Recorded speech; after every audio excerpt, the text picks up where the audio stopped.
मोक्ष वो नहीं है कि केवल मर गए और मुक्त हो गए, मोक्ष मिल गया।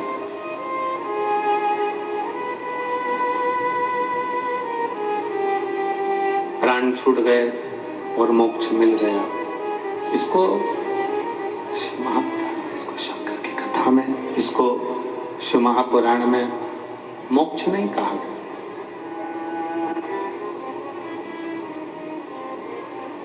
मोक्ष वो नहीं है कि केवल प्राण छूटे और तुम अपना शरीर छोड़कर चले गए, मुक्त हो गए, उसको मोक्ष कहा गया।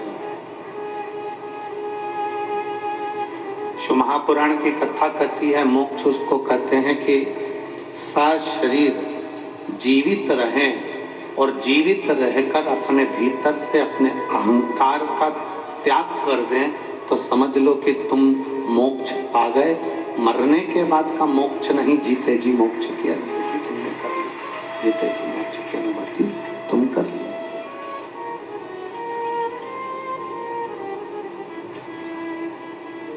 मरकर मोक्ष होना, मरकर जाना, मोक्ष प्राप्त करना, मरकर चले जाना, मोक्ष प्राप्त कर लेना, वो एक अलग विषय।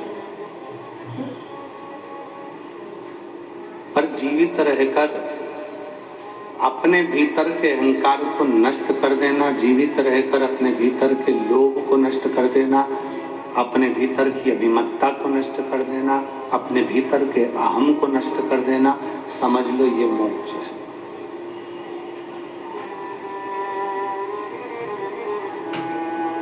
एक पार्वती मैया का बड़ा सुंदर चरित्र आता है कि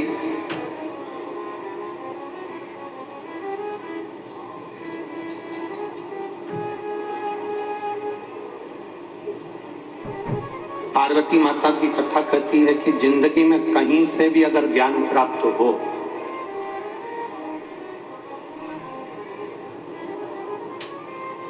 कोई भी स्थान है और आपको वहां से कुछ अच्छा मिल रहा है, आपको अगर अच्छा प्राप्त हो रहा है, अच्छा मिल रहा है, अच्छा आप ग्रहण कर रहे हैं, इनको बढ़ाएंगे।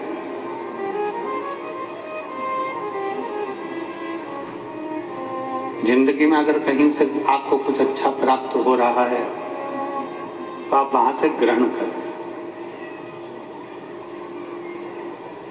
पर मानव देह प्राप्त करने के बाद दुनिया के लोग उल्टा चलते हैं। कहीं से अगर कुछ बेकार प्राप्त हो रहा है तो तुरंत ग्रहण करें।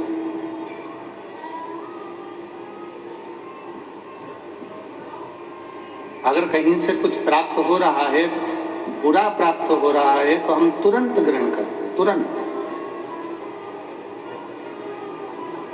और अच्छा हम छोड़ते जाते हैं, अच्छा हम त्यागते जाते हैं, अच्छा हम निकालते जाते हैं। और शिव तत्व कह रहा है, भगवान शंकर की कथा कह रही है, शिव महापुराण का चरित्र कह रहा है, शंकर जी का चरित्र कह रहा है, शिव कथा कह रही है। हंस और बगुला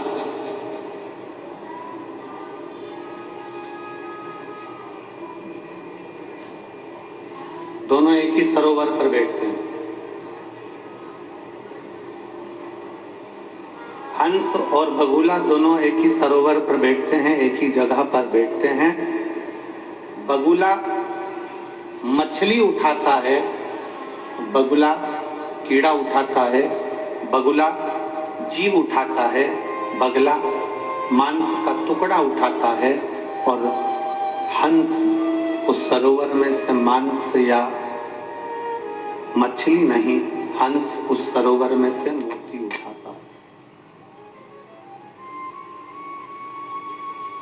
हंस उस सरोवर में से केवल मोती ढूंढ रहा है, केवल मोती उठा।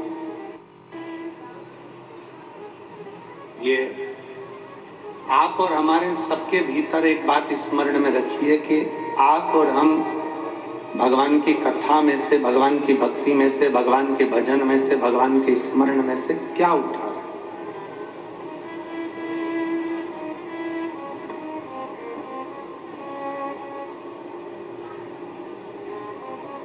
हम भगवान के भजन में से क्या उठा रहे हैं?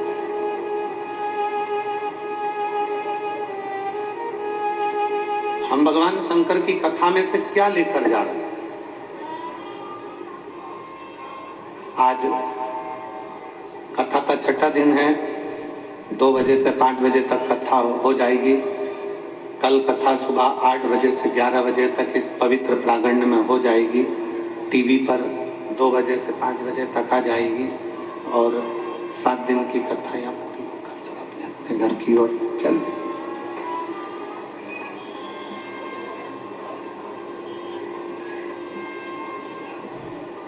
आपके परिवार वाले आपसे पूछेंगे कि आप 7 दिन की कथा में गए थे, आप शिव महापुराण की कथा श्रवण करने के लिए गए थे, तो आपने वहां से ग्रहण क्या किया?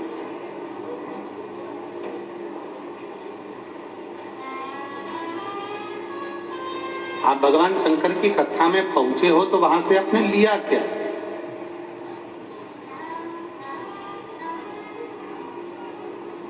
क्या प्राप्त किया? शिव महापुराण की कथा में पहुंचने के बाद क्या ग्रहण करे?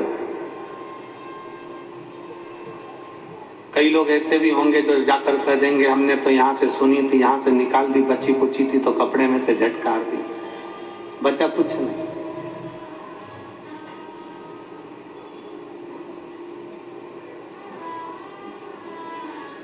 पर शिव महापुराण की कथा कहती है अगर आप यहां से सुन रहे हो तो यहां से भी सुनो, निकालो नहीं।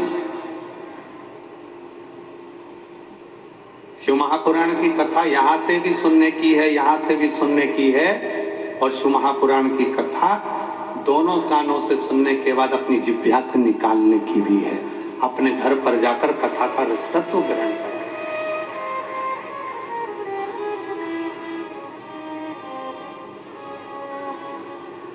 भगवान शंकर ने जो पवित्र पावन चरित्र तुमरुका जी के मुख से श्रवण किया,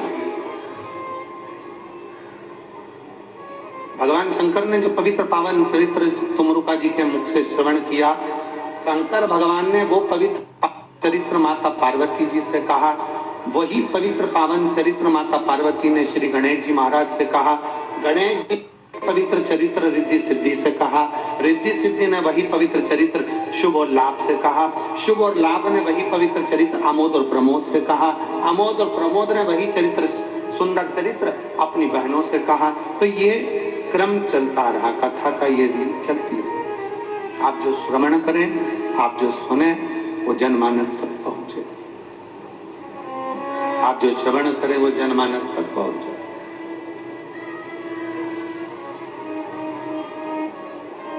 और मुझे गर्व है मेरी बहनों पर, मेरी जीजियों पर, मेरे जीजाओं पर, मेरी बेटियों पर, बेटाओं पर, मेरी माताओं पर। जितनी कथा वो यहाँ श्रवण करती हैं, उसका कोई ना कोई अंश वो अपने गांव में जाकर अपनी अड़ोसन पड़ोसन धड़ोसन को जरूर बताती हैं कि कथा में ऐसा सुना था, ऐसा करने से ऐसा फल प्राप्त हो जाता। सेटिंग नहीं है साउंड की बिल्कुल भी, आज सेट नहीं कर रहा है, चुभ रहा है कानों में।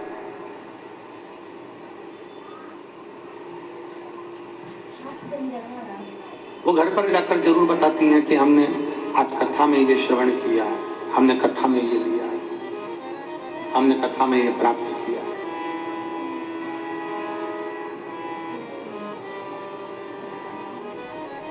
इधर से भी सुनो, इधर से भी सुनो, और बन सके तो अपने मुख से, बन सके तो अपने मुख से उस कथा का गुणगान भी करो, उस कथा को कहो। और ज्यादा ना कह पाओ तो शिव महापुराण की कथा कहती है कि षडाक्षर मंत्र नमः शिवाय, षडाक्षर मंत्र ओम नमः शिवाय, या फिर श्री शिवाय नमस्तुभ्यम का स्मरण करो। श्री शिवाय नमस्तुभ्यम का गुणगान करो। जहां से मिले। और जितने आस्था चैनल पर कथा सुन रहे हैं, जितने फेसबुक यूट्यूब पर कथा सुन रहे हैं, उनसे निवेदन करेंगे, अगर आप शिव महापुराण की कथा को पंडाल में जाकर नहीं सुन सकते, टीवी के माध्यम से सुन रहे हैं, फेसबुक यूट्यूब के माध्यम से सुन रहे हैं, मोबाइल के माध्यम से सुन रहे हैं, तो उसमें से थोड़ा सा कुछ ऐसा ग्रहण करो कि वो जब हम शंकर जी के मंदिर में एक लोटा जल चढ़ाने के लिए जाएं, जब हम भगवान शंकर का गुणगान करने के लिए जाएं, जब हम भगवान शिव की स्तुति करने के लिए मंदिर के अंदर पहुंचे, तब हमारे मुख से वो शब्द शंकर के गुणगान के रूप में, शिव की पुराण के रूप में हमारे भी मुख से निकले।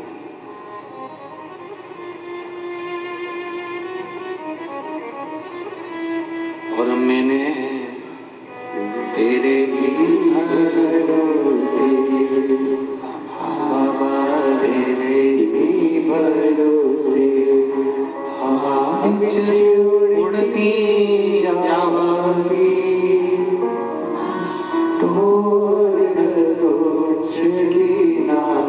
मैं कटी जावांगी, भोले मैं तेरी मदद, शंभो मैं तेरी मदद, हवा बिच उड़ती जावांगी, बाबा डोर तो छीना, मैं कटी जावांगी। पार्वती जी का चरित्र, पार्वती जी का चरित्र वर्णन कर रहा है कि ज्ञान कहीं से भी मिले, कैसे भी प्राप्त हो, कैसे भी प्राप्त हो, किसी भी रूप में प्राप्त हो, वो मिलना चाहिए, वो प्राप्त होना चाहिए। श्री शिवाय नमस्तुभ्यं, श्री शिवाय नमस्तुभ्यं, श्री शिवाय नमस्तुभ्यं, श्री शिवाय नमस्तुभ्यं, श्री शिवाय नमस्तुभ्यं, श्री शिवाय नमस्तुभ्यं, श्री शिवाय नमस्तुभ्यं, श्री शिवाय नमस्तुभ्यं, शिवाय नमस्तुभ्यं, श्री शिवाय नमस्तुभ्यं, शिवाय नमस्तुभ्यं, श्री शिवाय नमस्तुभ्यं। ज्ञान कहीं से भी प्राप्त हो, कैसे भी प्राप्त हो, किसी भी रूप में कहीं से भी ज्ञान मिले उसको हमें ग्रहण करना है, कैसे भी प्राप्त हो उसको हमको लेना।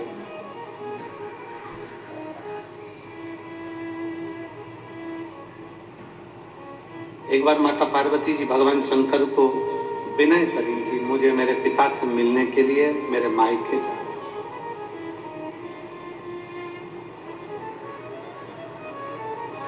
मुझे मेरे बाबुल से मिलने के लिए, मेरे पिता से मिलने के लिए मुझे मायके पहुंचना, मुझे मायके जाना। शंकर भगवान बोले ठीक है चलिए, चलो हम आपको मिला कर लेके आते हैं, चलो। शिव जी पार्वती जी के साथ में हिमालय राज के दरवाजे पर जाने लगे।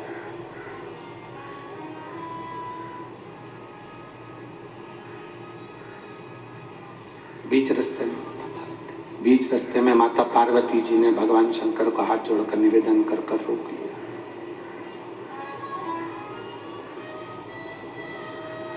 शिव जी ने पूछा पार्वती क्या बात है?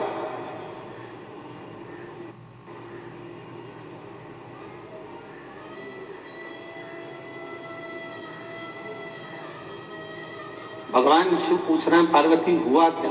पार्वती जी कहती हैं प्रभु मैं आपसे एक निवेदन करना चाहती हूँ, आप मेरे पिताजी के घर पर जा रहे हो, मेरे पिताजी के घर पर जा रहे हो, मेरे बाबुल के घर पर जा रहे हो, मैं आपसे एक निवेदन करना चाहती हूँ कि आप मेरे साथ चलो, मना नहीं है, पर आपका जो स्वरूप है ना, आपका ये कैलाशी अविनाशी का जो स्वरूप है, जटाजूट वाला जो स्वरूप है, मृगछाला पहना हुआ स्वरूप है, जो आप रुद्राक्ष धारण करने वाला स्वरूप है, ये स्वरूप आप त्याग दो।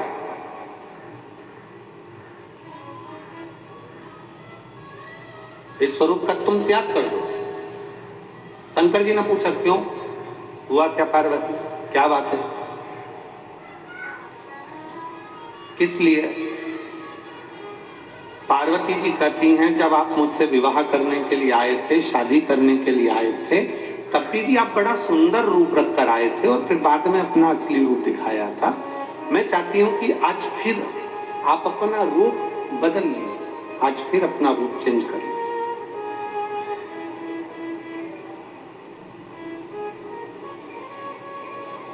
कौन सा रूप रखा जाए? यहां एक शिव महापुराण का ये पावन चरित्र कह रहा है, बड़ा सावधानी से श्रवण करिएगा जरा इस चरित्र। अपने घर पर दामाद कितना भी करोड़पति है, कितना भी धनपति है, अपने घर पर दामाद कितना भी वैभवपति है, कितना भी सत्तापति है, कितना भी लक्ष्मीपति है और कितना भी उसके पास में धन है, वैभव है, संपदा है, सत्ता है, उसके पास में कितनी भी पूंजी है, कितना भी वैभव है, कितनी भी संपदा हो, पर शिव महापुराण की कथा कहती है कि उसके पास कितना भी वैभव हो, पर जब वो अपने ससुराल में जाए, जब वो अपनी धर्म पत्नी के घर पर जब वो पहुंचे, जब अपने ससुराल में पहुंचे, तो शिव महापुराण की कथा कहती है उस समय पर उसको अपना रूप चेंज कर लेना चाहिए। उसका वैभव उसके घर में, उसका धन उसके घर में, उसकी संपदा उसके घर में, उसकी पूंजी उसके घर में। जब वो भगवान शंकर का चरित्र कह रहा है कि जब वो अपने ससुराल की ओर जाए, अपनी पत्नी के घर पर जाए, तो वो अपना वैभव ना दिखावे, अपना धन ना दिखावे, अपनी संपदा ना दिखावे, अपना वैभव, अपनी संपदा, अपनी पद प्रतिष्ठा ना दिखावे। उस जगह पर यह मानकर जाए कि मैं अपने माता पिता से मिलने के लिए, अपने परिवार के साथ में मिलने के लिए आया हूं और परिवार के साथ बैठने के लिए, वहां मैं अपने परिवार के साथ बैठने के लिए। बोल बम का नारा है, जरा जम के बोलो, बोल बम का नारा है। वहां मैं अपने परिवार से मिलने के लिए आया हूं, वहां किसी और के लिए नहीं, और किसी से मिलने के लिए नहीं।